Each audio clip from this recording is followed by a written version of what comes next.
ويجيلك فجأة أعطال فنية، وتلاقي الدنيا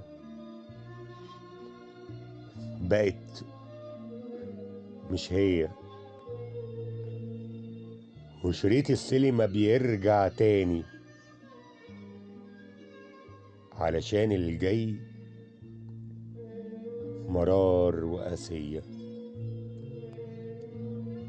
ترجع للذكرى سنين متفاتة،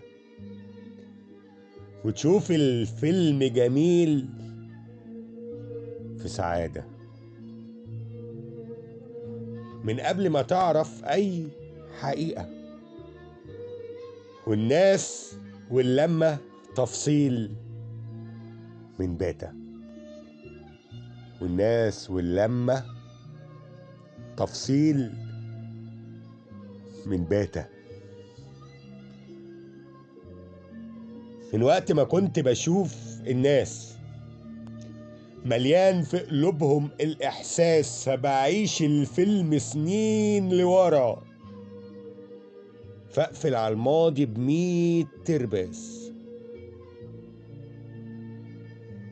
يمكن العطل كان علشان مش قادر أعيش أنا تاني أحزان، فبعيش الماضي بكل حلاوته، ودماغي دي وقفت على كان يا مكان، ودماغي دي وقفت على كان يا مكان. وانا بسأل نفسي في كل دقيقة، يا عبيط ليه ماسك كده في الماضي؟ ما الماضي تعب، ودي برضه حقيقة. لو كان الماضي عذاب ليه راضي؟ لو كان الماضي عذاب ليه راضي؟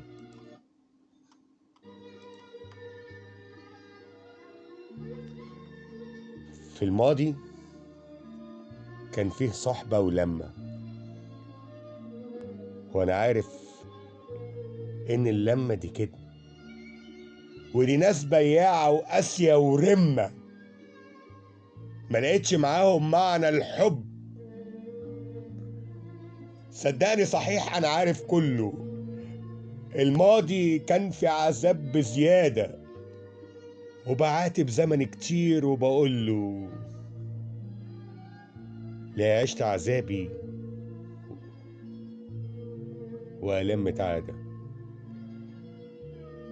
لا عشت عذاب وآلام متعادة.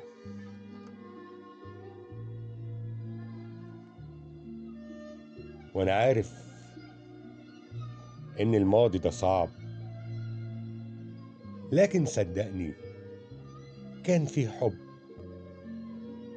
يمكن انا كنت موهوم بزيادة، احسن من الحاضر اهو كله ده رعب،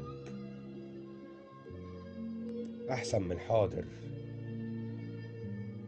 كله ده رعب. في الماضي كان عندي الأحلام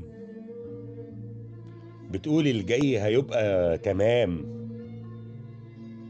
لكن الحاضر كله عذاب، فبشوف الفيلم الجاي آلام. صدقني العطل بيكون كده أحلى، صدقني العطل بيكون كده أحلى، وتعيد الفيلم في لحظة جميلة علشان بتشوف الجاي ده وأحلى، مزروع بآلام مدهونة بنيلة،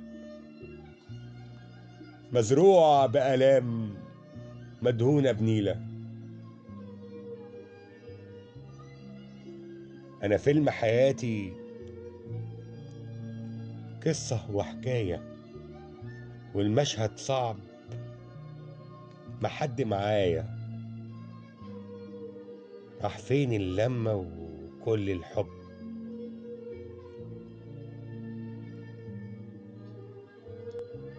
هنزل بالتتر واكتب دي نهاية، هنزل بالتتر